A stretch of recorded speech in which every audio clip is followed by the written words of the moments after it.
No first ఒకటే ఇప్పుడు కూడా చెప్పాను, రేవంత్ రెడ్డి గారి స్థాయి అంటే ముందుగా రేవంత్ రెడ్డి వేసిన ప్రశ్న పత్రం నేను చెప్పేది ఏంటంటే, రేవంత్ రెడ్డికి ఎటువంటి నైతిక అర్హత లేని ఒక రాజకీయవేత్త, పార్టీలు మార్చి అన్ని అక్రమ మార్గాల ద్వారా కాంగ్రెస్ ప్రభుత్వంలో అందరినీ మోసం చేసి ఢిల్లీకి కప్పాలు కట్టి ఒక ముఖ్యమంత్రి అయిన వ్యక్తి, దానికి ఈరోజు నిన్ను చూస్తుంటే స్టేజ్ల మీద నవ్వొస్తుంది. ముఖ్యమంత్రి కాదు కదా, మామూలు నేను ఎమ్మెల్యే కూడా గౌరవిస్తున్నాను నీ పక్కనున్న మంత్రులు, దానికి సిగ్గుపడాలి ఫస్ట్ రేవంత్ రెడ్డి. ముఖ్యంగా ఈ తెలంగాణ పరువు గౌరవం తీసిన ముఖ్యమంత్రి సీట్ గౌరవం తీస్తున్నందుకు ముందు రేవంత్ రెడ్డి గారిని ఆ రకంగా మాట్లాడాలి. ముఖ్యంగా కిషన్ అన్న పుట్టుకతోనే కాషాయ జెండాను ముద్దాడిన వ్యక్తి, ఈరోజు నైతిక విలువలకు ఒక రాజకీయ నిబద్ధతకు అవినీతి లేని అభివృద్ధికి 3 సార్లు ఎమ్మెల్యే కావచ్చు, 2 సార్లు ఎంపీ కావచ్చు, 3 కేంద్ర మంత్రి పదవులు కావచ్చు, లక్షలాది కోట్ల మైనింగ్ కోల్స్ అంతమంది మంత్రిత్వ శాఖ చేపట్టి కూడా ఇంతవరకు ఒక మచ్చ లేకుండా భారతదేశానికి అత్యధిక లక్షలాది కోట్ల ఆదాయం తీసుకొస్తున్న మంత్రి. ఇంకా ముఖ్యంగా అభివృద్ధి అంటారా, దాని బరాబర్ దమ్ముగా చెప్తున్నాం. మాకు క్లియర్గా हमारा लिए तेलंगाना दिल का धड़कन है, ये तेलंगाना हमारे लिए एक जान दिया सो एक स्टेट है. 1984లో భారతీయ జనతా పార్టీకి హన్మకొండ జంగారెడ్డి గారి ద్వారా మొదటి విజయం ఇచ్చిన ఈ గడ్డని భారతీయ జనతా పార్టీ ఉన్నన్నొద్దులు మరవది ఈ నేలను. మేము రాబోయే ఎన్నికలల్లో ఏ రకంగా సమాధానం చెప్తాం రేవంత్ రెడ్డి. అప్పటి వరకు ఆ పార్టీలు ఉంటే, ఇప్పటికే 3 అయినాయి, మరి 30 పార్టీలు మారుతావా, నెక్స్ట్ ఎప్పుడు మారుతావు తర్వాత మాట్లాడతా. అభివృద్ధి అంటారా, కాకతీయ టెక్స్టైల్ పార్క్ అనుకోండి, జైరాబాద్ ఇండస్ట్రియల్ కారిడార్ అనుకోండి, సమ్మక్క సారక్క గిరిజన యూనివర్సిటీ అనుకోండి, AIIMS land Bibinagar AIIMS land అనుకోండి, 2600 హైవేస్ అనుకోండి, 753 రైల్వే ప్రాజెక్టులు అనుకోండి, లేకపోతే జనౌషధి కేంద్రాలు అనుకోండి, లేకపోతే జన్ధన్ ఖాతాలు అనుకోండి, 38 లక్షల బాత్రూమ్స్ అనుకోండి, శౌచాలయాలు అనుకోండి, జల్ యోజన కింద 31 లక్షల హైదరాబాద్ మెట్రో కానీ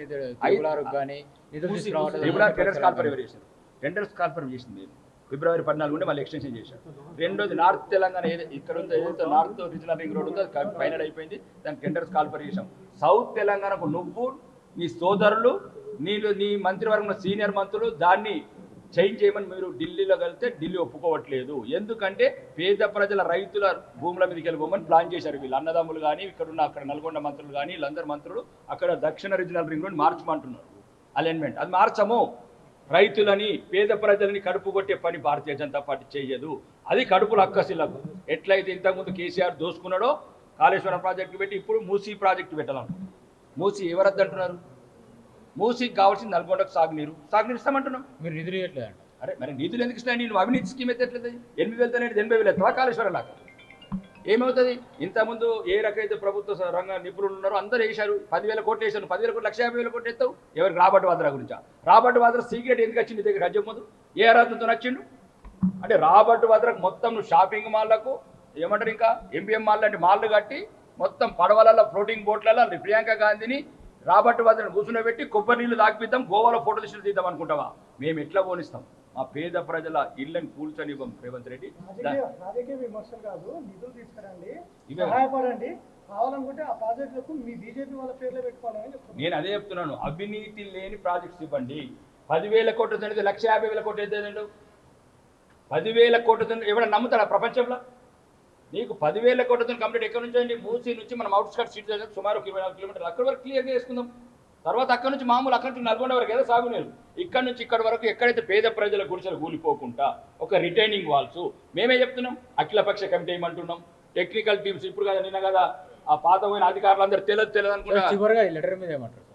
లెటర్ అది ఒక దిక్కుమాలిన లెటరు, అది ఒక్కడేది బట్టగాసి మీదేసినట్టు డైవర్షన్ పాలిటిక్స్. దమ్ముంటే చెప్పు, ఎన్ని ఇందిరా మిల్లు కట్టినామో ప్రజలు అడుగుతున్నారు. స్థానిక సంస్థలు పెట్టలేని చాతగాని ముఖ్యమంత్రి, చేవలేని ముఖ్యమంత్రి, మంత్రివర్గ విస్తరణ చేసుకోలేని ముఖ్యమంత్రివి, ఎటువంటి శాఖలకు ప్రధాన శాఖలకు మంత్రులను నియమించుకోలేని ముఖ్యమంత్రివి నువ్వు పరిపాలన దృష్టి పెట్టు. 4 లక్షల కోట్లు ఇచ్చి ఇంతవరకు 4 ఇందిరా మిల్లు కలగట్లేదు, 4 పెన్షన్లు ఇవ్వలేదు, 4 రేషన్ కార్డులు ఇవ్వలేదు. ఇది మేము అడుగుతున్నాము. నీ అవినీతికి మేము బత్తాసు వల్కము. కేంద్రం నుంచి తెలంగాణ ప్రజలకు ఎటువంటి అభివృద్ధి, సుమారు ఇప్పుడు 40 స్టేషన్లు రైల్వే స్టేషన్లు ఇంప్లిమెంట్ చేస్తున్నాం, 5 వందే భారత్ ట్రైన్లు వేసినాం, కాకతీయ టెక్స్, ఇట్లాంటి మొత్తం అభివృద్ధి పథకం మేము సహకరిస్తాం. తెలంగాణ కేంద్ర ప్రభుత్వం దృష్టిలో, మరీ ముఖ్యంగా భారతీయ జనతా దృష్టిలో అదొక అపురూపమైన, మాకు ఒక అపురూపమైన తెలంగాణ రాష్ట్రం.